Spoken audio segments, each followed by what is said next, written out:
warahmatullahi wabarakatuh. Perkenalkan, saya Emi Nuriani. Saya adalah salah satu guru di SMK Negeri 1 Parigi, mengampu mata pelajaran Teknik Komputer dan Jaringan.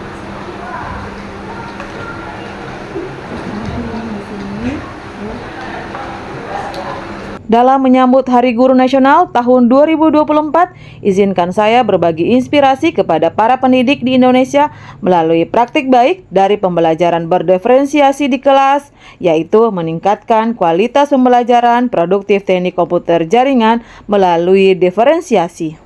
SMK Negeri 1 Parigi saat ini menggunakan kurikulum Merdeka Belajar serta proyek penguatan profil pelajar Pancasila dalam pembelajarannya.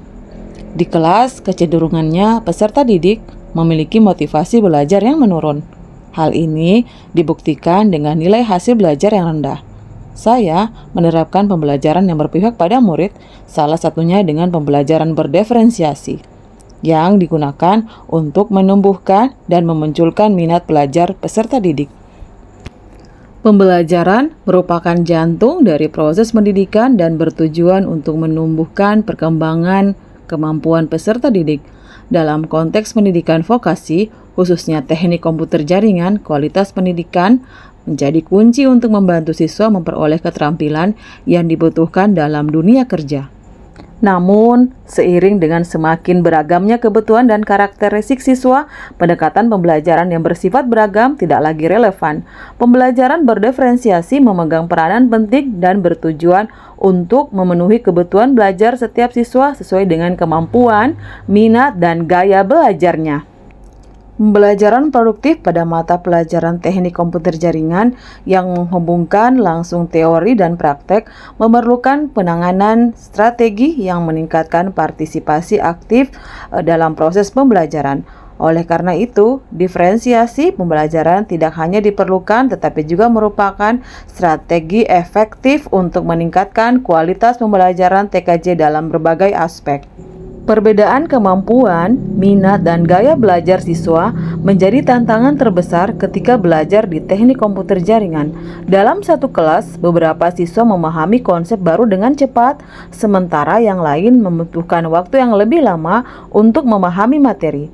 Beberapa siswa lebih menyukai pembelajaran secara visual melalui gambar dan video, sementara siswa lainnya lebih menyukai pendekatan kinestetik yang memerlukan aktivitas fisik seperti latihan langsung.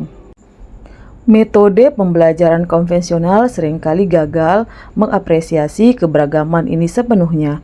Akibatnya, beberapa siswa mungkin merasa tersisih, tidak termotivasi, atau bahkan menganggap pelajaran terlalu sulit atau tidak relevan.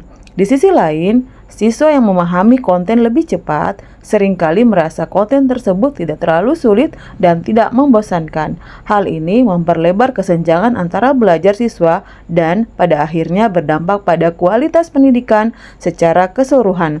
Kesenjangan ini mungkin lebih terasa pada mata pelajaran teknik komputer jaringan karena materi yang diajarkan mencakup keterampilan teknik yang kompleks seperti perakitan komputer, instalasi sistem operasi, instalasi jaringan, dan troubleshooting. Kemampuan memperoleh keterampilan tersebut berbeda-beda pada setiap siswa, dan hasil belajar yang optimal sulit dicapai jika pendekatan pembelajaran yang digunakan tidak memenuhi kebutuhan setiap siswa. Pembelajaran berdiferensiasi tampaknya mempunyai potensi untuk mengatasi tantangan ini dengan menyesuaikan metode pengajaran, materi, tugas, dan kebutuhan individu siswa. Guru dapat memberikan pembelajaran yang lebih personal dan relevan bagi setiap siswa tanpa mengurangi kualitas pendidikan secara keseluruhan. Pendekatan ini membantu meminimalkan kesenjangan dalam hasil pembelajaran, meningkatkan motivasi siswa, dan menciptakan lingkungan belajar yang lebih inklusif dan kolaboratif. Latar belakang masalah tersebut mempertegas perlunya penerapan pembelajaran berdiferensiasi pada mata pelajaran TKJ produktif. Pembelajaran yang berdiferensiasi apabila dilaksanakan dengan benar diharapkan dapat meningkatkan kualitas pembelajaran. lebih optimal mengembangkan potensi siswa, dan lebih mempersiapkan siswa dalam menghadapi tuntutan dunia kerja yang dinamis. Hal ini sangat penting dalam pembelajaran teknik komputer jaringan karena keterampilan teknis memerlukan penguasaan teori dan praktek yang tidak dapat dicapai secara seragam oleh siswa. Dengan menerapkan strategi pembelajaran diferensiasi, guru dapat memberikan dukungan yang lebih baik kepada siswa berkemampuan tinggi maupun siswa yang membutuhkan dukungan tambahan. Hal ini meningkatkan efisiensi pembelajaran secara keseluruhan dan meminimalkan kesenjangan dalam hasil pembelajaran. Mata pelajaran teknik komputer jaringan mencakup berbagai kompetensi keahlian mulai dari perakitan komputer, instalasi sistem operasi Linux, instalasi jaringan, pemrograman, hingga troubleshooting. Masing-masing kompetensi ini memerlukan keterampilan yang berbeda, dan siswa mungkin memiliki minat dan kemampuan yang berbeda pada setiap topik. Oleh karena itu, penting untuk mencapai diferensiasi.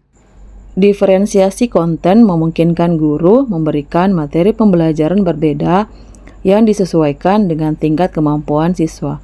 Di kelas teknik komputer jaringan, memungkinkan mencapai hal ini dengan menawarkan modul pembelajaran dengan tingkat kesulitan siswa yang berbeda-beda. Siswa yang sudah memahami konsep dasar dapat diberikan tantangan dalam bentuk studi kasus yang lebih kompleks. Sedangkan siswa yang masih memerlukan pemahaman dasar dapat dibimbing lebih mendalam dengan menggunakan contoh sederhana.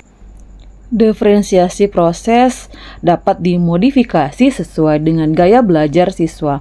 Dalam pembelajaran teknik komputer jaringan, ada siswa yang lebih memahami melalui pembelajaran visual, ada siswa yang belajar secara kinestetik, dan ada pula siswa yang belajar secara auditori.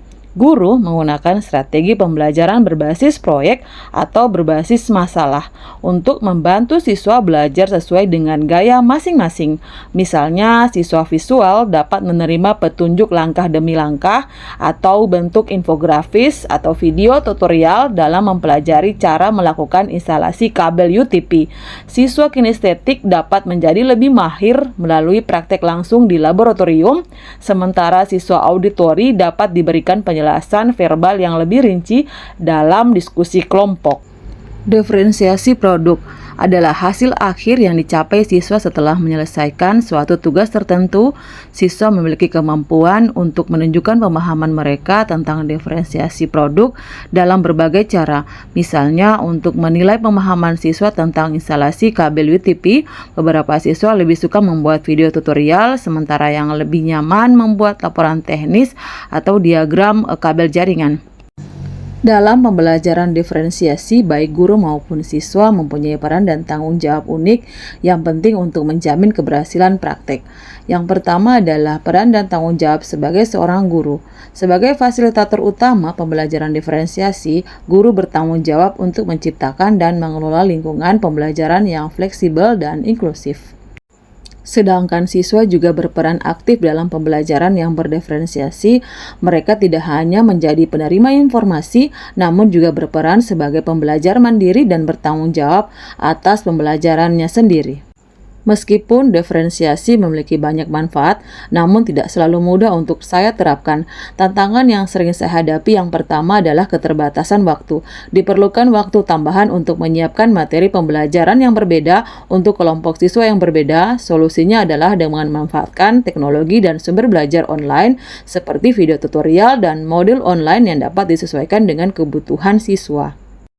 Keterbatasan sarana dan prasarana di beberapa sekolah, fasilitas laboratorium dan peralatan komputer mungkin tidak bisa memadai untuk mendukung diferensiasi proses. Salah satu solusinya adalah dengan menggunakan simulasi jaringan virtual atau pembelajaran berbasis proyek yang dapat dilakukan secara berkelompok. Dengan menyesuaikan konten, proses, dan produk dengan kebutuhan, kemampuan, dan minat siswa, diferensiasi tidak hanya membantu meningkatkan hasil pembelajaran, namun juga membantu menciptakan lingkungan belajar pembelajaran yang lebih inklusif dan kolaboratif. Demikian video kali ini, semoga dapat menjadi inspirasi kepada para pendidik se-Indonesia dalam rangka menggerakkan ekosistem pendidikan yang lebih demi kemajuan pendidikan di Indonesia.